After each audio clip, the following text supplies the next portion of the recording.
আজকে আমি দেখছিলাম যে টেস্ট ক্রিকেটের 25 বছর হওয়ার পরে যারা বাংলাদেশের ক্রিকেট নিয়ে ভাবেন, কথা বলেন, লিখেন, তারা আসলে কি বলছেন, কি লিখছেন। তো অনেকগুলো হতাশার গল্প সেখানে আমি দেখলাম, যে অনেকে যারা ক্রিকেট নিয়ে বিশ্লেষণ করেন, ভাবেন, কথা বলেন, হতাশার গল্প দেখলাম। তবে স্ট্যাটিস্টিক্স ঘাটতে গিয়ে আরেকটা জিনিস খেয়াল করলাম, শুধু হতাশা না, আমাদের আশার বাণীও আছে।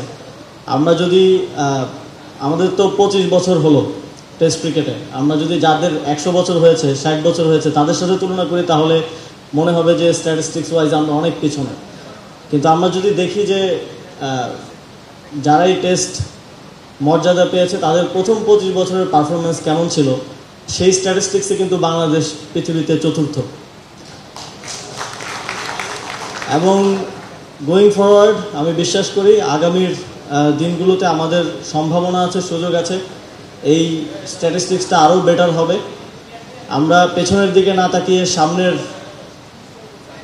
দিনকে আরও গৌরবোজ্জ্বল, আরও সম্মানিত করার জন্য আমাদের পক্ষ থেকে যতটুকু এফোর্ট দেওয়ার, যতটুকু কাজ করার সুযোগ আছে, সেই সর্বোচ্চটুকু দায়িত্ব পালন করতে চাই অ্যালং উইথ বিসিবি। এবং বিসিবির সাথে আমাদের যেই একটা সুন্দর কোঅর্ডিনেশনের মাধ্যমে এখন কাজ চলমান আছে, আমি আস্থা রাখতে চাই ভবিষ্যতেও যে কোনো সময় এই সমন্বয়টা বজায় থাকবে।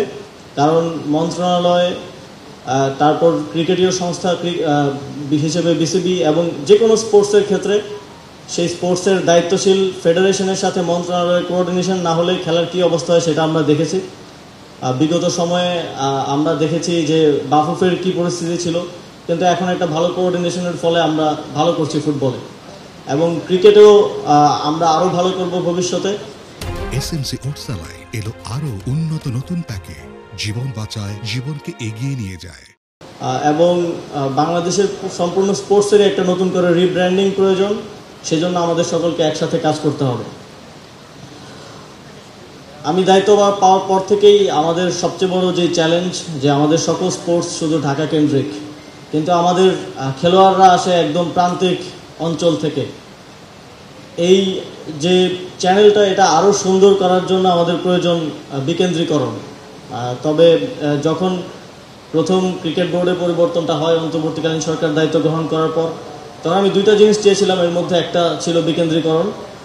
তবে আজকে সেটা ক্রিকেট বোর্ডের অন্যতম গুরুত্বপূর্ণ এজেন্ডাভুক্ত হওয়ার কারণে, এবং যখন আমি দেখলাম যে ক্রিকেট বোর্ডের নবনির্বাচিত প্রেসিডেন্ট তিনি বিভিন্ন অঞ্চলে, বিভিন্ন জোনে গিয়ে গিয়ে বিকেন্দ্রীকরণকে প্রমোট করছেন, এবং ক্রিকেট বোর্ড আজকে যে ঘোষণাটা দিল 4টা জোন করে সেখানে মিনি বিসিবি স্থাপন করা, আমার মনে হচ্ছে যে বিকেন্দ্রীকরণের যেই উদ্যোগ বা যেই কথা আমরা বলছি সেটা বাস্তবে রূপান্তরিত হচ্ছে।